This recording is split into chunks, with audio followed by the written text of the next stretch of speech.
A speech-language pathology degree is very flexible, and there's a very wide variety of different things that you can pursue. You don't have to know right away. Through our experiential learning here, we are able to use research, internships, co-ops to kind of figure that out.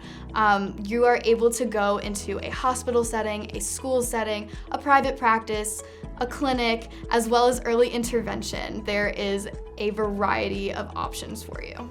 Co-op is an experience that is unique to Northeastern. It's a 6-month real job setting where you work instead of taking classes. For me, I'm at a public school in Brookline because I've always wanted to work in pediatrics for speech-language pathology. I personally have been able to observe the speech-language pathologist as well as cover classes, help out in the office, and learn more about a school setting and how the kids are able to articulate themselves within a classroom setting. I initially chose Northeastern because I was really drawn to the PlusOne program. I am able to get my master's degree in 5 years rather than 6, which will be a great experience to continue my education here, as I already have connections with the professors as well as other students.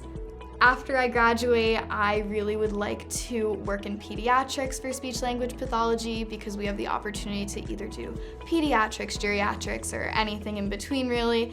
And I would like to be working in a hospital setting at first and then maybe move to a school setting as I get older. Here you can learn all about if you really love your major and figure out if this is what's right for you.